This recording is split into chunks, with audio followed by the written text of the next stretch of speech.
Todos vosotros, o casi todos los presentes, conoceréis el refrán que dice: dime con quién andas y te diré quién eres. Aplicando la enseñanza de este refrán, podríamos decir uno muy parecido, que dijera: dime cómo hablas y te diré cómo eres. Y es que nos podemos hacer una idea bastante aproximada de cómo es una persona por su manera de hablar, y al decir cómo es por su hablar, como sabéis, no me estoy refiriendo a si tiene un acento diferente, a si sesea, si cecea, si tiene frenillo y no puede pronunciar bien la R, sino que me estoy refiriendo al contenido de su hablar, al contenido de su conversación. Y lo que vamos a ver hoy, entre otras muchas cosas, es que esta conversación ha sido afectada por el pecado. Hasta ahora el apóstol Pablo nos ha ido mostrando, el texto que hemos estado leyendo la última semana, cómo el ser humano en su totalidad ha sido contaminado por el pecado, lo que hemos hablado como depravación total, incapacidad total, inhabilidad total.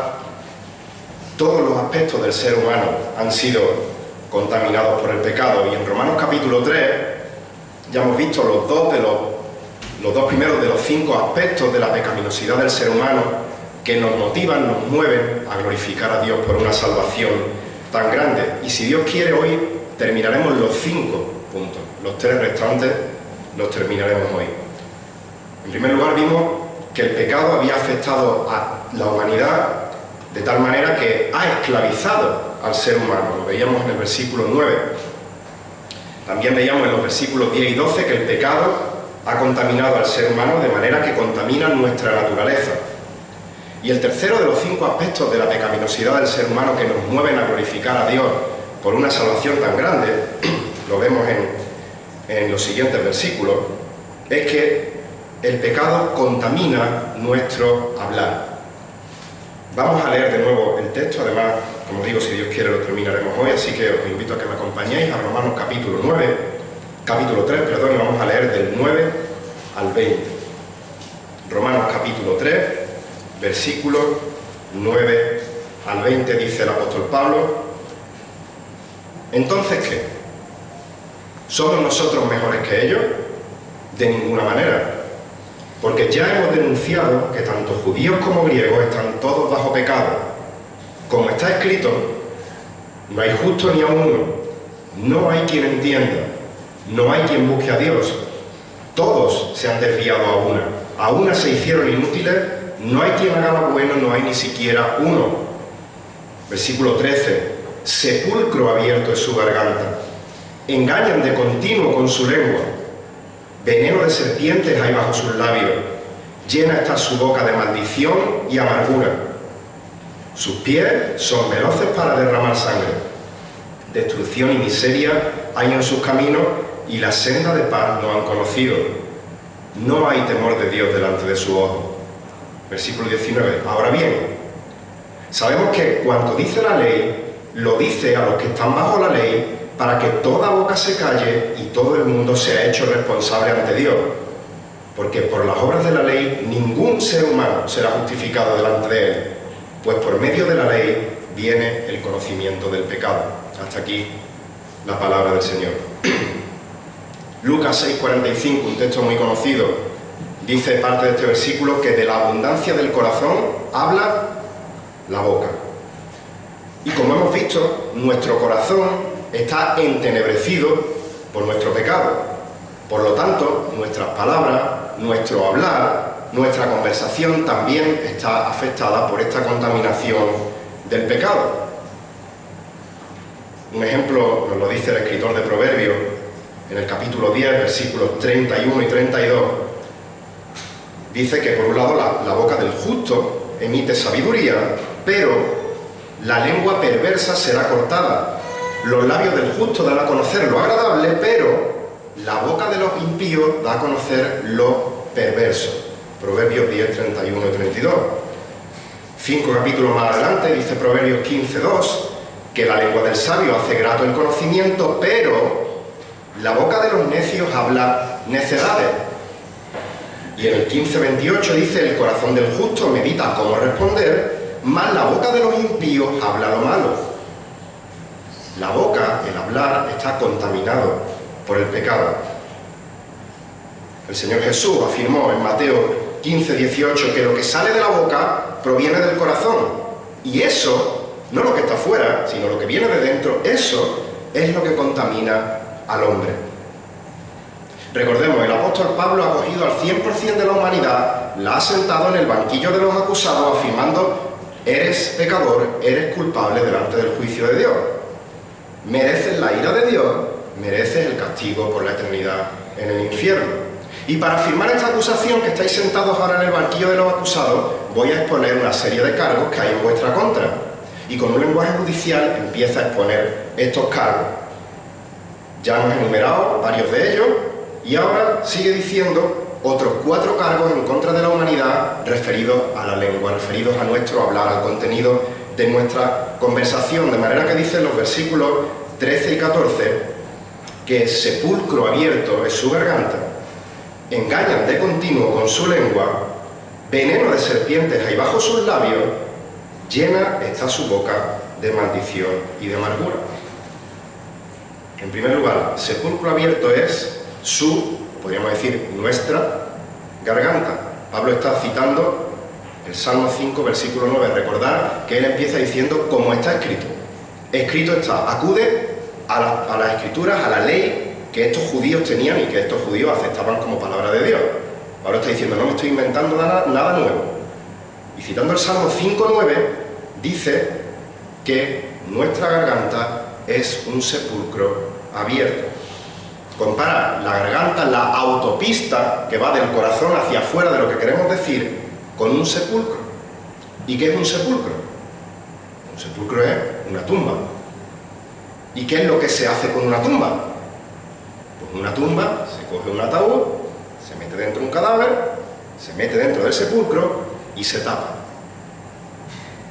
¿Por qué se tapa? Entre otras cosas, bueno, para respetar también el cuerpo del fallecido, pero entre otras cosas se tapa para evitar el mal olor del cadáver en descomposición, para evitar también lo desagradable que es ver ese cuerpo descomponiéndose. Después que Jesús fue sepultado, dice Lucas 24:1 que las mujeres vinieron al sepulcro trayendo ¿qué? Especias aromáticas que habían preparado. ¿Y para qué las habían preparado? Pues para disimular o atenuar el mal olor de la descomposición del cuerpo del Maestro. Pero Pablo no solo está diciendo que nuestra garganta es un sepulcro, sino que además dice que es un sepulcro abierto. Un sepulcro cerrado puede ser hasta bonito. Solo tenéis que ir, yo tiro para mi tierra, solo tenéis que ir al cementerio de San Fernando, en Sevilla. Hay verdaderas obras de arte. Hay sepulcros, tumbas, panteones con estatuas preciosas. Pero ¿qué pasaría si todos a una abriésemos cada una de esas tumbas? El olor a descomposición haría intransitable el pasear por el cementerio. Es lo que Jesús dijo a los escribas y fariseos en Mateo 23, versículos 27 y 28. Dice: ¡ay de vosotros, escribas y fariseos, hipócritas! ¿Por qué? Porque sois semejantes, parecidos a sepulcros blanqueados, que por fuera como lucen, hermosos, pero por dentro están llenos de huesos de muertos y de toda inmundicia.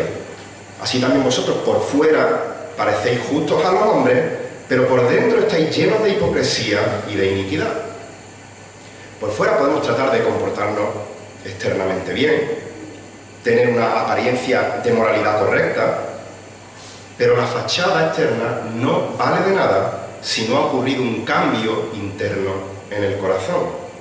Si tú no te has arrepentido de tus pecados, si no has acudido a Cristo con fe, arrepentido, pidiéndole que te perdone, sigues podrido espiritualmente.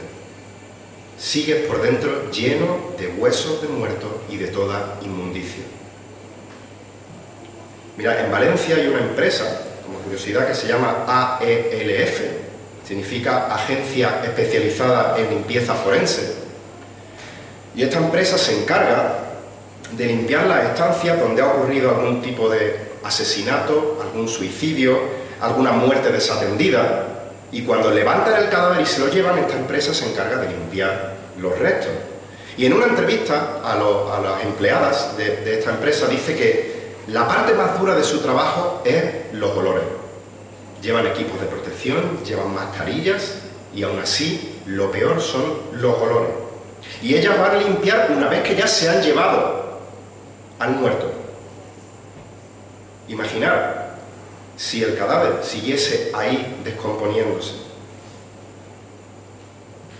Cuando Pablo dice que nuestra garganta es sepulcro abierto, está ilustrando que de la misma manera que una tumba abierta muestra la descomposición del cadáver y el olor tan desagradable de esa descomposición, nuestra conversación muestra la realidad que hay en nuestro corazón. Y sin Cristo, ¿cómo está nuestro corazón? Muerto en nuestros delitos y pecados. Nuestra garganta muestra el contenido de nuestro corazón. Un segundo cargo en nuestra contra dice que nuestro hablar engaña de continuo con la lengua. Vuelve al Salmo 5.9. Salmo 5.9, antes no lo hemos leído, dice: porque no hay sinceridad en lo que dicen, destrucción son sus entrañas, sepulcro abierto su garganta, con su lengua hablan lisonja. Y esta palabra engañar, en el original, tiene la connotación de seducir para camelar, atraer para engatusar. No de dar gato por liebre, sino es el cebo que pone el pescador para que el pez venga y engañado muerda el anzuelo. Esa es la connotación del verbo en el original. Y fijaos que no dice de vez en cuando, bueno, somos humanos y a veces metemos la pata y podemos... No, dice engaña de continuo con su boca, con su lengua. No es algo puntual, es una característica del hombre natural, del hombre sin Cristo. Hemos leído en este Salmo 5.9, que es el que está haciendo referencia el apóstol Pablo al final, que con su lengua hablan lisonjas, acuden a cebos halagadores, no para simplemente agradar el oído de los oyentes, sino para conseguir sus propios fines egoístas. Y mirad, la mentira, tanto usada con palabras atrayentes, con palabras lisonjeras, como de cualquier otro modo, es el rasgo característico ¿de quién? De Satanás. Dice Juan 8:44, en la segunda parte del versículo, que Satanás fue homicida desde el principio y no se ha mantenido en la verdad porque no hay verdad en él. Cuando habla mentira, habla de su propia naturaleza, porque es mentiroso y padre de mentira. Juan 8:44. Pero es que todo ser humano sin Cristo, nos guste oírlo o no, es de su padre el diablo y hace los deseos de su padre, que es lo que dice la primera parte de este versículo de Juan 8:44. De manera que lo que heredamos de nuestro padre el diablo, el hombre no regenerado, es que somos engañadores y somos mentirosos. Está en nuestra naturaleza. David dice que el impío, que las palabras de su boca son iniquidad y engaño. Salmo 36, versículo 3. Isaías, que él, siendo quien era, se declaraba como inmundo de labios, siendo Isaías. Pero dice en Isaías 59:3, dice que vuestros labios hablan mentira y vuestra lengua murmura maldad. Y un muy buen ejemplo de la naturaleza mentirosa, engañadora del ser humano, lo tenemos en Jeremías 9, versículos 3 al 5. Dice Jeremías 9, versículo 3, hablando del hombre no regenerado, que tensan su lengua como un arco.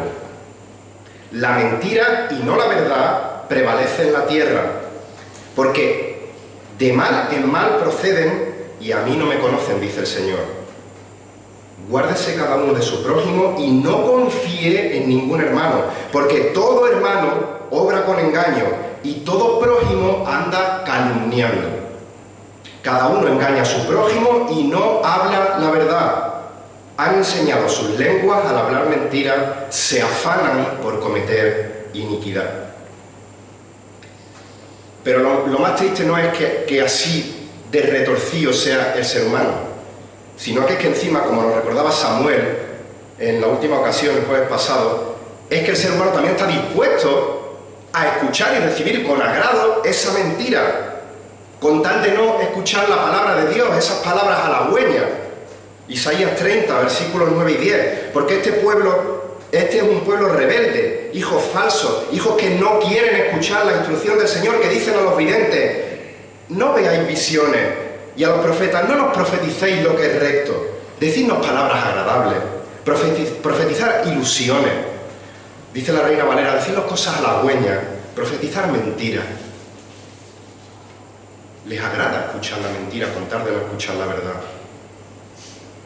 Segunda de Timoteo 4, versículos 3 y 4 dice que vendrá el tiempo cuando no soportarán la sana doctrina, sino que teniendo comezón de oído, acumularán para sí maestros conforme a sus propios deseos y apartarán sus oídos de la verdad y se volverán a mitos. Esto explica por qué hay mega iglesias, no son realmente iglesias, donde se predican herejías, como este falso evangelio de la prosperidad y otras tantas, que cada día están más y más llenas y se multiplican por sitios y triunfan. Mira, porque el problema del ser humano, el problema principal del ser humano, está en su propio corazón. La medicina avanza diariamente y a pasos agigantados se encuentran tratamientos nuevos para enfermedades, se encuentran curas para enfermedades, se conoce cada vez más las partes de nuestro cuerpo, incluso las más microscópicas. Quizá el cerebro sea la parte más difícil de estudiar, porque no le puedes sacar a alguien el cerebro, estudiarlo y volvérselo a meter, o porque si lo tratas de estudiar a un cadáver, ya las funciones, que es lo más importante, ya no las puedes estudiar. Pero incluso en el cerebro, con temas de Alzheimer, de otras enfermedades, se van avanzando poco a poco, nuevas medicinas que van medio funcionando. Ahora bien, pueden pasar siglos y siglos de avances técnicos, de tecnología, y la ciencia nunca alcanzará a entender el corazón humano. Y no me refiero al corazón como órgano, sino al origen de nuestros pensamientos, de nuestros deseos, de nuestras intenciones. ¿Por qué? Porque lo dice Jeremías 17, 9 y 10, no porque lo diga yo. Más engañoso que todo es el corazón, y sin remedio. Y él pregunta: ¿quién lo comprenderá? La respuesta es: ¿de nosotros?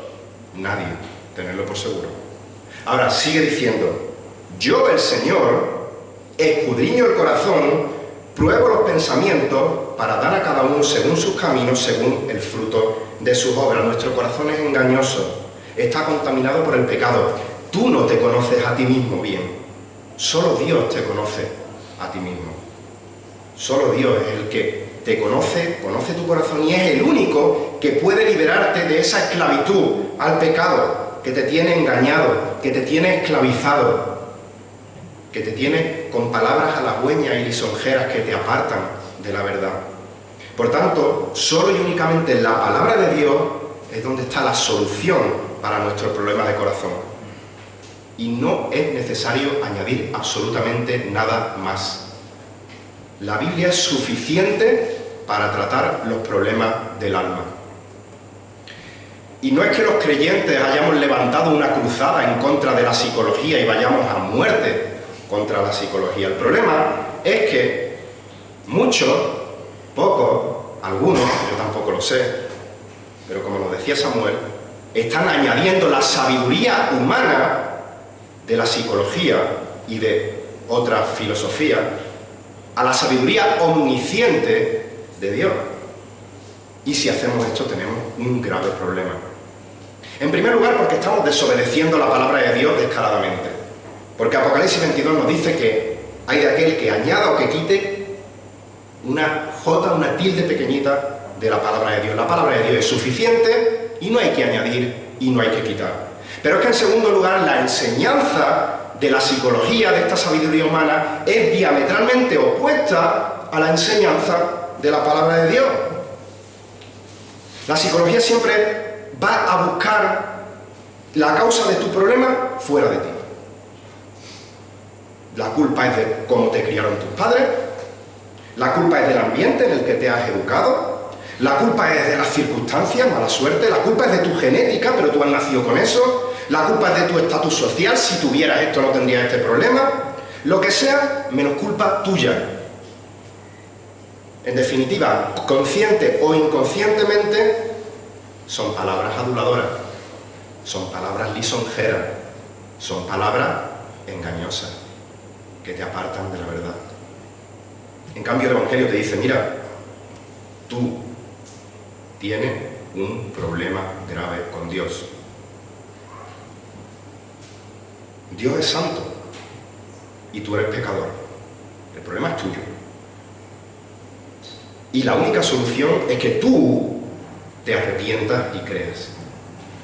Que creas en la obra redentora de Jesucristo y que le confieses como Señor y Salvador de tu vida. Así que no te engañen. El problema lo tienes tú. Y Dios odia la mentira y al mentiroso. Proverbios 12:22. Los labios mentirosos son abominación al Señor. Salmo 5, versículo 6, dice que el Señor destruye a los que hablan falsedad.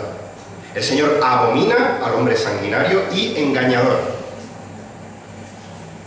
Y Apocalipsis 21 habla de un juicio, 21:8, en el que están los cobardes, los incrédulos, los abominables, los asesinos, los inmorales, los hechiceros, los idólatras, y en ese grupo dice, y todos, con los asesinos, y todos los mentirosos tendrán su herencia en el lago que arde con fuego y azufre, que es la muerte segunda. Para Dios el engaño no es un pecado menor. La mentira no es algo de poca importancia, sino que es abominable, y un día lo vas a juzgar castigándolo por la eternidad, si no te arrepientes y vienes a Cristo. Tercer cargo en nuestra contra, en cuanto a nuestro hablar. El pecado es veneno de serpiente bajo nuestros labios. Y Pablo sigue afirmando, escrito está. En este caso está citando el Salmo 140, versículo 3. Aguzan su lengua como serpientes, veneno de víbora hay bajo sus labios. Salmo 140, versículo 3. De manera que en nuestra garganta contaminada, nuestras palabras no solo huelen mal, sino que es que además son venenosas. Y el veneno daña y el veneno mata. Jesús dijo en Mateo 12, 34 y 35, camada de víboras, ¿cómo podéis hablar cosas buenas siendo malos? Porque de la abundancia del corazón habla la boca. El hombre bueno de su buen tesoro saca buena, y el hombre malo de su mal tesoro saca cosas malas. ¿Y cuándo dijo esto? Pues lo dijo cuando tuvieron la poca vergüenza y el descaro de acusar al Señor Jesús de hacer los milagros que estaba haciendo, porque los hacía por Belcebú. Hasta ahí llegaba el veneno y la ponzoña de las palabras de esos sinvergüenzas. Así que cuando tengas la tentación de mentir, cuando tengas la tentación de murmurar, cuando sientas el deseo de criticar, de hablar mal de otra persona, de un hermano en la fe, de un no hermano en la fe, de insultar, piensa que lo que estás mostrando es lo que hay en tu corazón, y que eso es abominación para el Señor. Cuarto cargo en nuestra contra en cuanto a nuestro hablar. La boca está llena de maldición y de amargura. Escrito está en el Salmo 10, versículo 7. Llena está su boca de blasfemia, engaño y opresión, bajo su lengua hay malicia e iniquidad. En el original esta palabra, maldición, hace referencia a personas que expresan abiertamente odio contra otra persona. Personas que abiertamente le desean lo peor a otra persona y que la critican abiertamente y sin tapujos. Y cuando digo abiertamente puede ser, como estoy yo ahora, desde un micrófono y que se entere todo el mundo, o abiertamente, a escondida, con otra persona, en mitad de un pasillo, en la calle, pero que no tienen tapujos en criticar. Por su parte, amargura, aunque también se usaba en aquella época como para dar el sabor de una comida, pero era el uso menor que tenía esta palabra en este contexto, sino que amargura hacía referencia a hostilidad emocional y declarada contra un enemigo. una hostilidad emocional y declarada contra un enemigo. Y nuevamente no está diciendo que de vez en cuando te llevan al límite y se te escapa una maldición, sino que dice que su boca está llena, que está a rebosar. Y eso está en nuestra naturaleza, eso no tenemos que aprenderlo. Al niño pequeñito no se le enseña a decirle al hermano o al papá y a la mamá cuando empieza a hablar: tonto, feo. Eso está en nuestros genes pecaminosos. Y con el tiempo ese tonto, ese feo, se va afilando, se va perfeccionando, de manera que se hiere de forma deliberada a otro. David da un claro ejemplo de estas palabras de maldición y amargura cuando le pide a Dios protección en el Salmo 64, versículos 2 al 6. Dice David: escóndeme de los planes secretos de los malhechores, escóndeme del asalto de los obradores de iniquidad, que afilan su lengua como espada y lanzan palabras amargas como saeta para herir en lo oculto al íntegro. Lo hieren repentinamente y no temen. Se aferran en propósitos malignos, hablan de tender trampas en secreto y dicen: ¿quién las verá? Traman injusticia diciendo: estamos listos con una trama bien concebida. Pues los pensamientos del hombre y su corazón son profundos. David le está diciendo a Dios: Señor, protégeme de las palabras amargas y maledicentes. Como se nos dice en Santiago capítulo 3 versículo 9, bendecimos con la lengua a nuestro Señor y Padre y maldecimos con la lengua a los hombres que han sido hechos a imagen de Dios. Y no podemos domar este caballo desbocado de la lengua por nosotros mismos. Solo podemos domar la lengua si hemos sido regenerados por el Evangelio de Cristo. Y si eres creyente y crees estar firme, cuidado que no caiga. Así que antes de hablar, párate y piensa si lo que vas a decir glorifica a Dios. Antes de hablar, párate a pensar si lo que vas a predicar lo haces con el celo correcto. Antes de hablar, de predicar, párate a pensar si hay alguna raíz de amargura en tu corazón, si hay soberbia, si hay orgullo, si hay odio que pueda condicionar el contenido de tu conversación, lo que sale por tu garganta. Estamos viendo 5 aspectos de la pecaminosidad del ser humano que nos mueven a glorificar a Dios por una salvación tan grande. El pecado ha esclavizado a toda la humanidad, el pecado ha contaminado toda nuestra naturaleza, el pecado ha contaminado nuestro hablar y, en cuarto lugar, versículos 15 al 18, el pecado contamina nuestro comportamiento. Pablo está citando en los versículos 15 al 18 a Isaías 59, versículos 7 y 8, dice Isaías 59, 7, sus pies corren al mal y se apresuran a derramar sangre inocente. Sus pensamientos son pensamientos de iniquidad, desolación y destrucción hay en sus caminos. Camino de paz no conocen, y no hay justicia en sus senderos. Han torcido a su favor las sendas, cualquiera que ande con ellos no conoce la paz. Isaías 59, 7 y 8. Y estos cargos los vamos a ver un poquito más por encima, no porque sean menos importantes, sino porque solo tenemos que encender la tele y ver las noticias para comprender esta verdad. Nuestra naturaleza pecaminosa, atender, hace que con nosotros venga de serie una tendencia homicida, una tendencia al asesinato. Sus pies, dice, son veloces para derramar sangre. Y solo tenemos que irnos al inicio de la historia de la humanidad.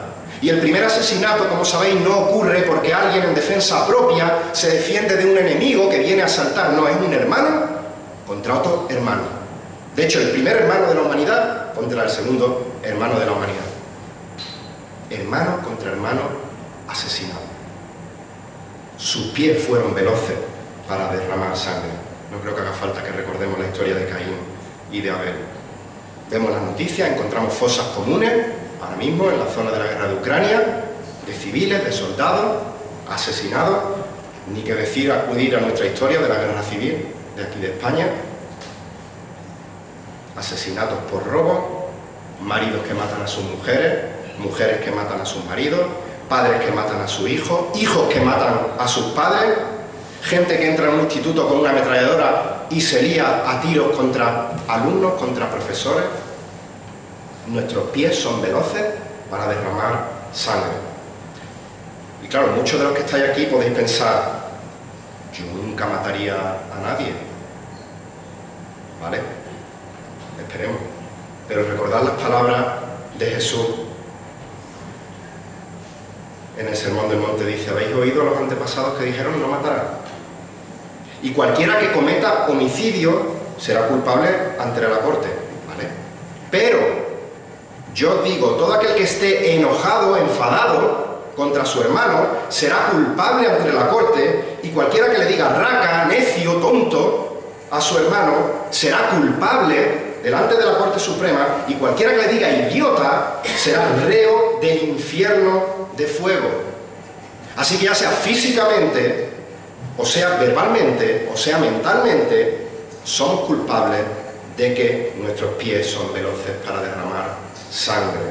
Y si no fuera por la gracia común de Dios que limita nuestra potencialidad para pecar según su voluntad, y también por las leyes que gracias a Dios permite para que controlen y castiguen al culpable, si no hubiera leyes que no penasen el asesinato, os digo yo que nos estábamos matando los unos a los otros.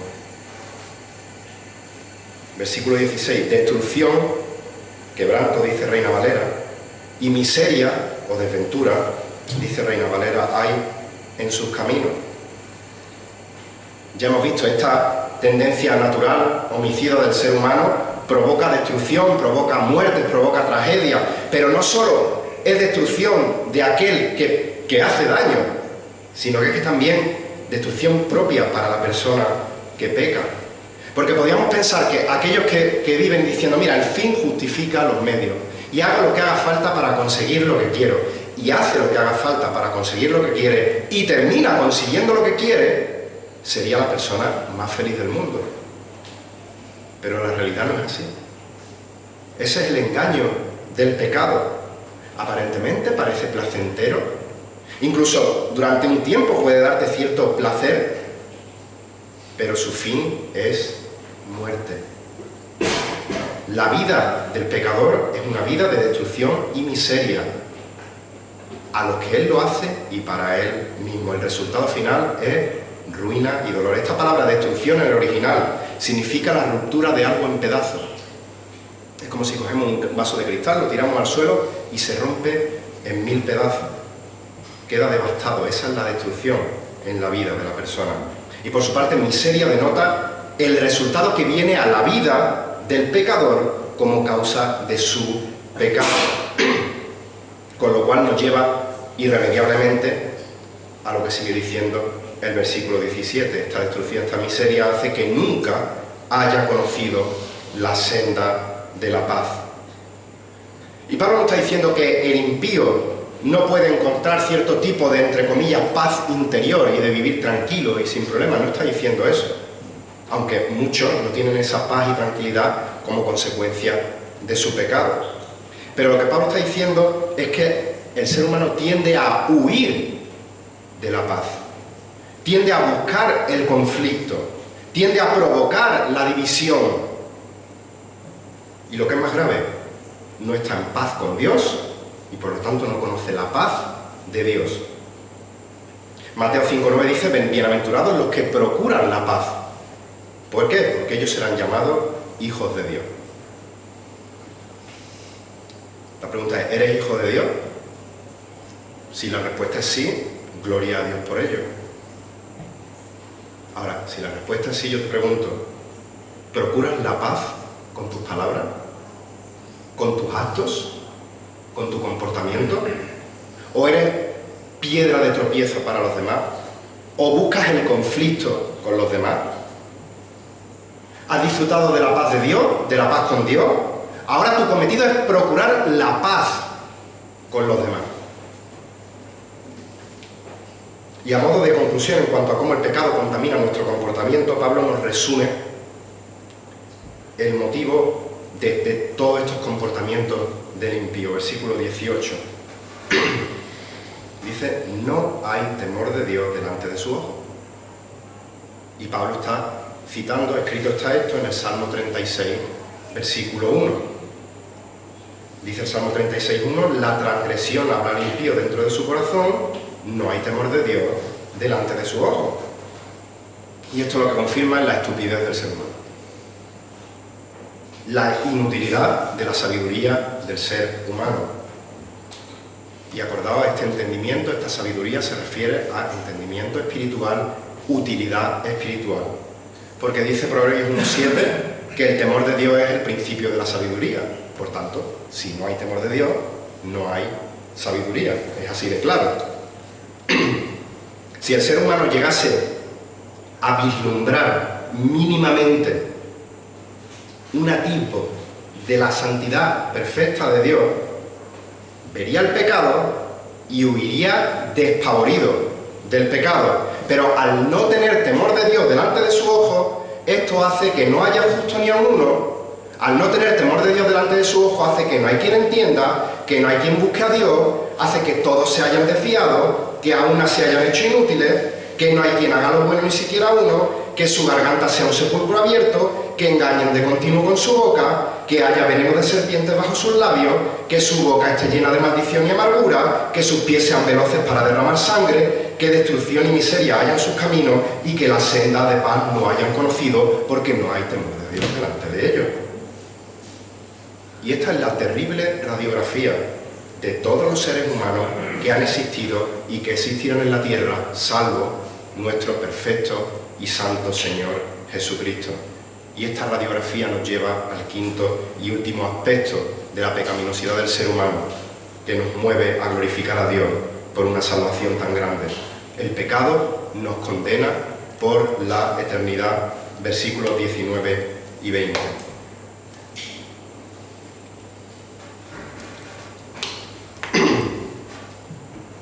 Después de todos los cargos que se han demostrado en nuestra contra, el veredicto final sobre la humanidad es culpable, nos condena por la eternidad, y comienza diciendo el versículo 19, ahora bien sabemos, y como sabéis, es muy importante acudir al idioma original para ver qué significa el verbo saber, porque se puede saber muchas cosas de distintas maneras.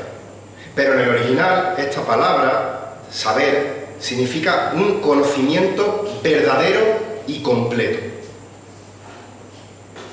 Yo puedo saber que el sol está ahí, yo puedo saber que el sol da calor, o yo puedo saber que el sol mide tantos miles de kilómetros y está a tantos años luz y el conocimiento, ese saber puede ser un conocimiento parcial, un saber parcial, o un saber completo y verdadero. Y eso es a lo que se refiere aquí. Certeza absoluta. Lo que Pablo está diciendo es, sabemos con total certeza y sin lugar a duda que cuando dice la ley, que por el contexto inmediato sabemos que es la ley mosaica, lo dice a los que están bajo la ley para que toda boca se calle y todo el mundo sea hecho responsable ante Dios. La certeza es tal que al ser confrontados con la ley, toda boca se calla y todo el mundo es hecho responsable ante Dios. Y cuando dice que toda boca se calla, lo que está diciendo es que los cargos que se han presentado ante el juez celestial son tan contundentes que deja a la humanidad sin opción a réplica. Por lo tanto, solo queda puntito en boca. No podemos decir, pero es que no hay ni un 0,000% de que tengamos una vía de escape con alguna excusa. No podemos presentar defensa ante estos cargos, porque sabemos que son ciertos. Por tanto, versículo 19, todo el mundo es hecho responsable ante Dios. Dice la Reina Valera, todo el mundo queda bajo el juicio de Dios. En definitiva, todo el mundo es culpable porque el pecado nos condena por la eternidad. Versículo 20. Porque por las obras de la ley ningún ser humano será justificado delante de él. Los judíos estaban convencidos que los privilegios espirituales que ellos tenían, ese linaje de Abraham, el ser los defensores y conocedores de la Escritura, cumplir ciertos ritos, como la circuncisión, por ejemplo, les daba el derecho de ser salvos por sus propios méritos. Pero Pablo le dice que por las obras de la ley ningún ser humano será justificado delante de Dios. Nadie puede ser justificado delante de la ley, porque ningún ser humano, a excepción de Jesucristo, puede cumplir de manera perfecta la ley 24 horas al día, 7 días a la semana, desde el momento en que nace del vientre de su madre hasta el momento que va a la tumba. Y Santiago 2:10 dice que cualquiera que guarda toda la ley, pero tropieza en un punto, se ha hecho culpable de todos los puntos de la ley. Gálatas 3:10, porque todos los que son de las obras de la ley están bajo maldición. Pues escrito está: maldito el que no permanece en todas las cosas escritas en el libro de la ley para hacerlas. Y sigue diciendo el versículo 20, pues por medio de la ley viene el conocimiento del pecado. Esta es la función que tenía la ley: mostrarnos la pecaminosidad del pecado. La ley no puede salvar a nadie. Y no porque la ley sea mala en ninguna manera. Ya creo que lo dije en alguna ocasión, que escuché a un predicador decir acertadamente que la ley es un buen capitán, pero nosotros somos unos soldados patéticos, nefastos, malísimos. La ley en sí no tiene ninguna cosa mala, pero la ley, de hecho, lo que hace es mostrarnos nuestro estado de bancarrota espiritual. La ley lo que hace es mostrarnos nuestra incapacidad para ser salvos por nuestros propios méritos. La ley lo que hace es mostrarnos nuestra realidad de la esclavitud al pecado y de nuestra situación desesperada frente a la terrible eternidad en el infierno. Y mira, el panorama es devastador. Y si soy sincero, estaba, con todo el respeto, deseando terminar este párrafo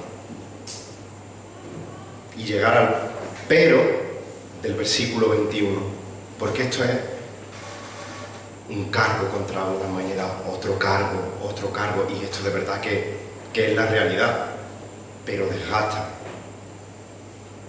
No lo vamos a ver hoy el versículo 21, lo dejaremos para la siguiente ocasión, pero me voy a permitir un adelanto de spoiler. La ley muestra la esclavitud de la humanidad al pecado. La ley muestra nuestra incapacidad total de reconciliarnos con Dios. Pero Dios tomó la iniciativa de reconciliarnos con Él.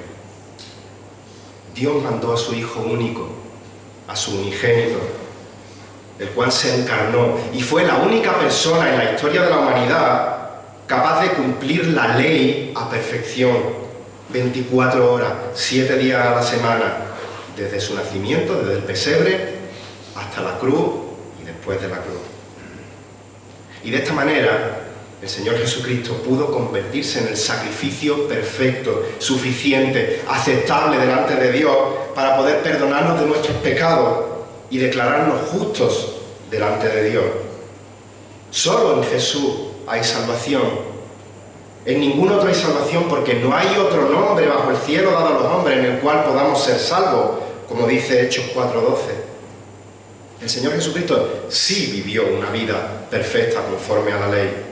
El Señor Jesucristo fue obediente hasta la cruz, y allí Dios le trató como si hubiese vivido nuestra vida de pecado, para que ahora nosotros seamos tratados por el Padre como si nosotros hubiésemos vivido la vida de perfección del Señor Jesucristo.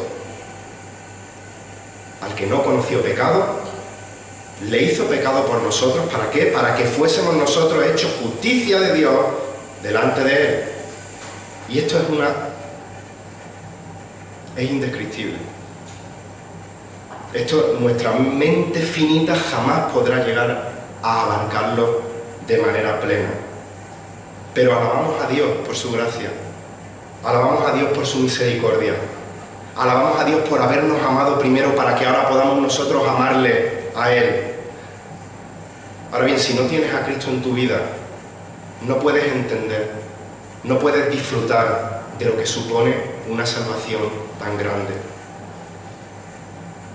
Puede que no estés diciendo palabrotas todo el tiempo, puede que no hayas matado a nadie, o que no hayas deseado con la mente matar a nadie o que alguien se muera.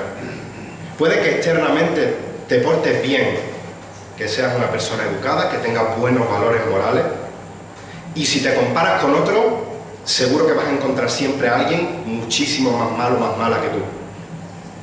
Pero Dios dice que interiormente estás muerto en tus delitos y pecados. Y un muerto lo que hace es cada día descomponerse más y más y más. Y no hay nada en ti que pueda librarte de esa descomposición de pecado. Por eso yo te ruego que hoy vengas a Cristo. Que vengas arrepentido de tus pecados, que vengas por fe, que le pidas que te salve. Aún estás a tiempo hoy de ser regenerado de esa descomposición. No sabemos qué va a suceder mañana. Hoy es día de salvación. Y a los que hemos sido salvados ya, no se nos vaya de la mente que esta radiografía que hemos descrito en estos domingos últimos era mi radiografía. Y era tu radiografía. Así que sé agradecido por una salvación tan grande y ten compasión de aquellos que aún no han sido regenerados. Proclama el Evangelio de manera fiel y con amor. Porque ese Evangelio un día te salvó a ti y ese Evangelio, si es la voluntad de Dios, puede salvar a otro. Que nunca perdamos de vista lo aborrecible que es el pecado para Dios. Y que eso te mueva, que eso me mueva a glorificar a Dios por una salvación tan grande. Que el Señor bendiga su palabra.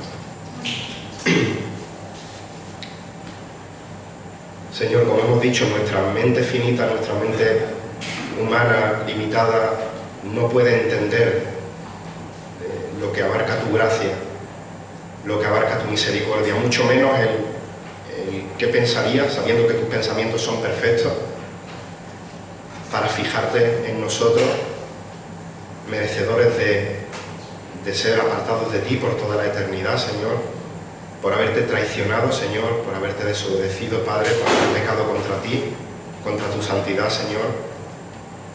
Pero gracias porque tú nos amaste primero, Señor, gracias porque desde antes de la fundación del mundo tú preparaste un plan de salvación, tú mandaste a tu Hijo, Señor, gracias por la obediencia de tu Hijo Jesucristo, por la vida perfecta y sin pecado que vivió en la tierra, Señor, por ser el modelo perfecto para que nosotros vivamos una vida que te agrade, que te glorifique. Y gracias también por la esperanza cierta, segura, que tenemos de una eternidad contigo para alabarte, para glorificarte y para disfrutar de tu presencia, Padre. Que tu Evangelio, Señor, si es tu voluntad, quebrante los corazones de piedra no regenerados, de aquellos que se encuentren aquí o que te oigan por la grabación, Señor, y tú los regeneres y les traigas de muerte a vida, Señor. Y que también tu Evangelio, Señor, a mí el primero, nos quebrante también de todo lo que pueda estorbar, de cualquier raíz de orgullo, de soberbia, de prepotencia, de egoísmo, de cualquier cosa que no te tenga como a ti, como lo primero en nuestra vida, Señor, y que nos haga depender de ti en cualquier momento. Señor, gracias por tu palabra, gracias porque tu palabra es clara, Señor. Gracias por la libertad que tenemos de acudir a ella, Señor, en nuestras casas, cada vez que nos reunimos, Señor.